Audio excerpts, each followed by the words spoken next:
Estás escuchando La Cadena SER.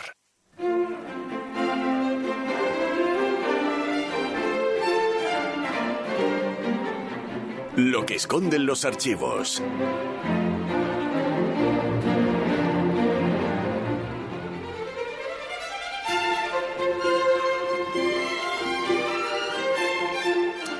Tiempo para bucear en todo lo que esconden los archivos, los documentos del Archivo Histórico Provincial de Cádiz. Nos acompaña aquí en el estudio una de sus técnicas, Avelina Benítez. Muy buenas. Hola, buenas tardes. Hoy vamos a hablar de algo que me ha parecido muy curioso, el proceso electoral que hubo en el siglo XIX. Sí, bueno, es interesante saber, porque bueno, hoy día tenemos muy asumido que todos los españoles tenemos el derecho a participar en la política de nuestro país, en elegir libremente a las personas que nos representan, pero eso no siempre fue así.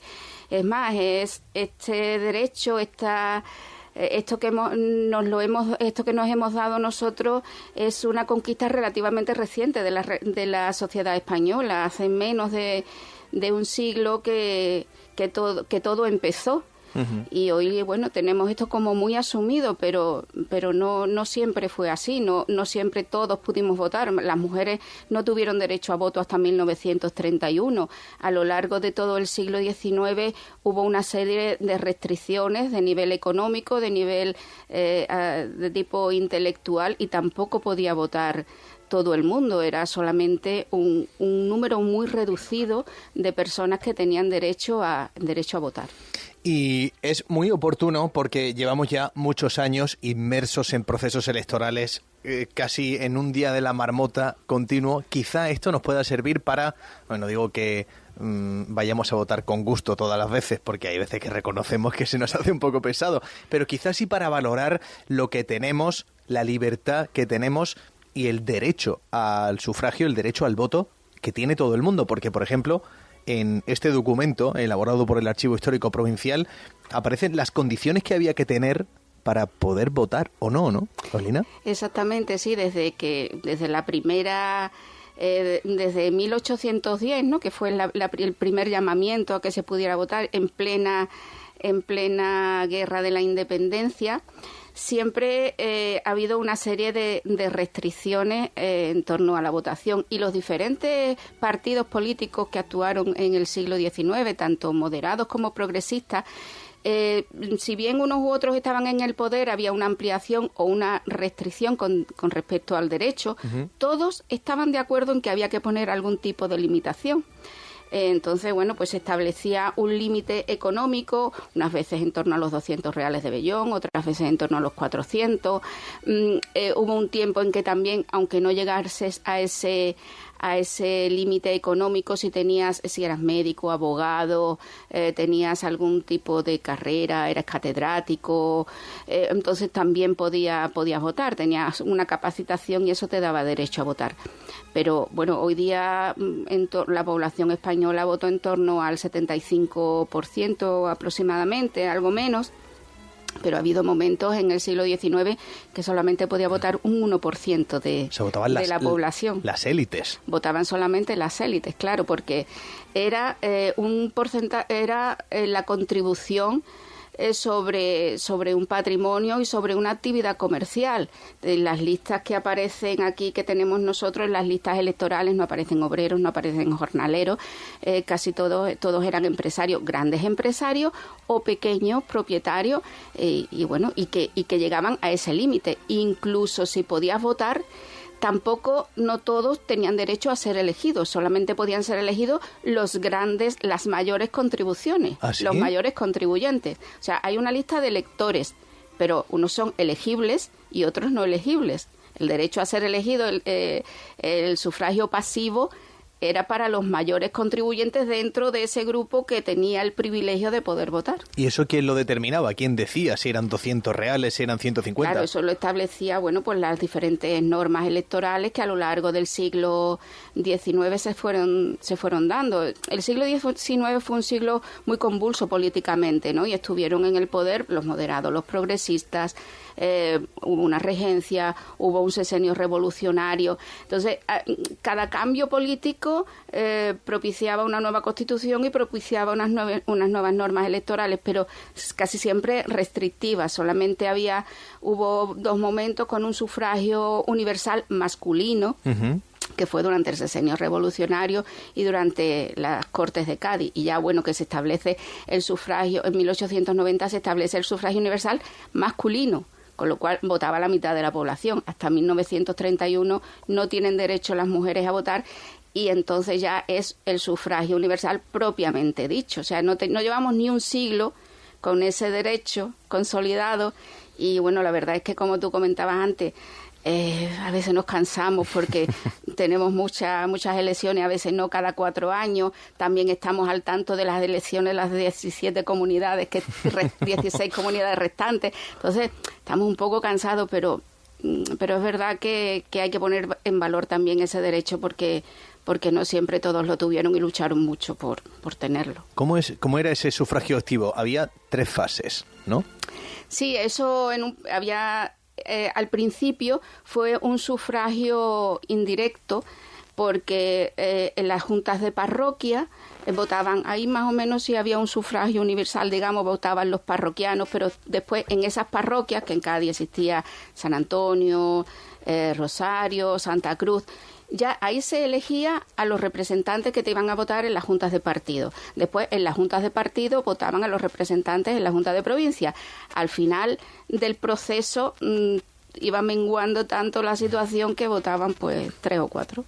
Al principio ese era el tipo de sufragio que existía. Eran elecciones en las que, vamos a llamarlo de esta manera para que lo entienda la gente, el pueblo llano, ¿vale? Los trabajadores, por ejemplo, prácticamente no tenían derecho para elegir a quiénes le iban a gobernar. Había protestas. O sea, la protesta existía en la calle, y cuando ha habido momentos en el Sexenio Revolucionario se implantó el sufragio universal masculino. Claro, todo el mundo quería participar, porque el ciudadano tiene derecho a participar en la vida política de su país, porque claro, al final no lo representaban.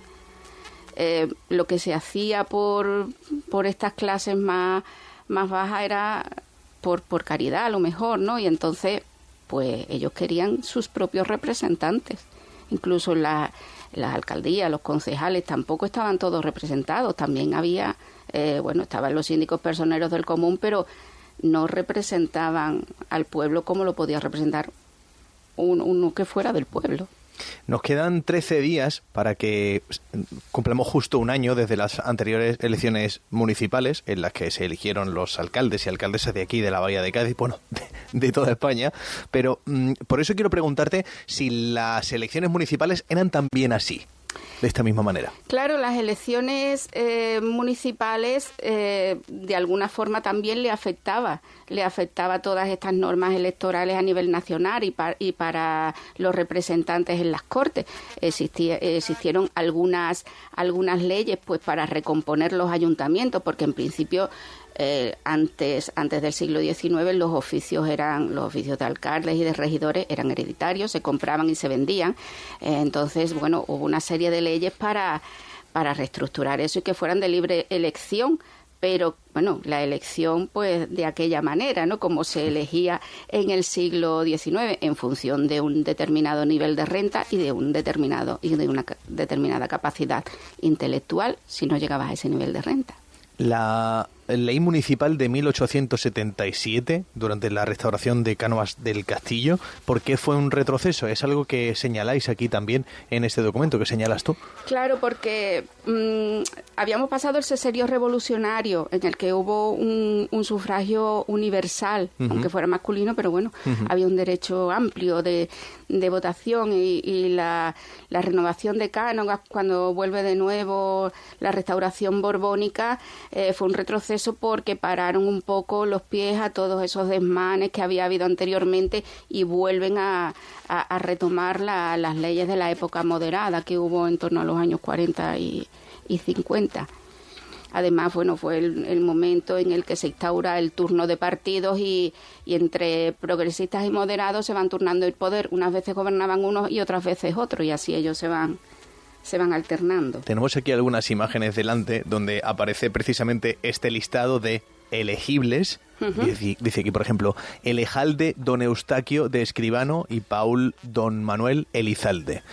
Y hablan aquí incluso de sus profesiones: abogado, notario eclesiástico, chacina, mercader. Claro, además, si te fijas en la cuota, la contribución que pagaba, y ves los oficios, pues ves, las grandes contribuciones eran propietarios, navieros, grandes comerciantes, y los menores pues eran pequeños propietarios, tenían tintorería, eran herreros, zapateros, que ya de por sí el hecho de votar ya era un avance para ellos, pero claro, un estudio de las diferentes profesiones indica mucho, ¿no? Quiénes eran elegibles y quienes no eran elegibles.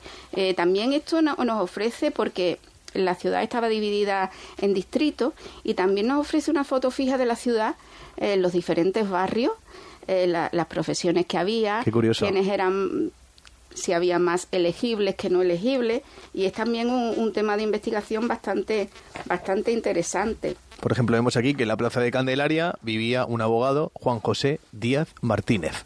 Y en la calle Compañía vivía el notario eclesiástico Nicolás Domínguez. ¡Qué curioso! En torno al barrio de las escuelas, que es ese de Arbolito, de esa zona, había eclesiásticos, porque estaban en torno al Colegio de la Compañía, en torno a la Catedral. Había mucho en el barrio de San Carlos, San Francisco, Constitución, que era San Antonio, pues había grandes propietarios.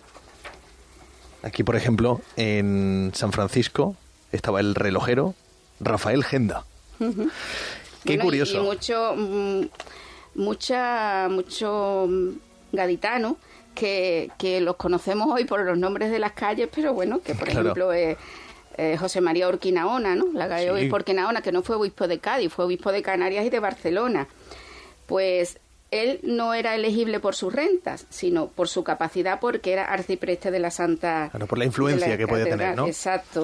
Y don Juan Valverde, que fue alcalde de Cádiz, vivía en la calle Beaterio, que es la calle Valverde, en su honor. Hay que votar, por supuesto que sí. Que ha costado mucho conseguirlo, ¿verdad? Pues sí. Avelina Benítez, técnica del Archivo Histórico Provincial de Cádiz, muchísimas gracias. Gracias a vosotros, como siempre.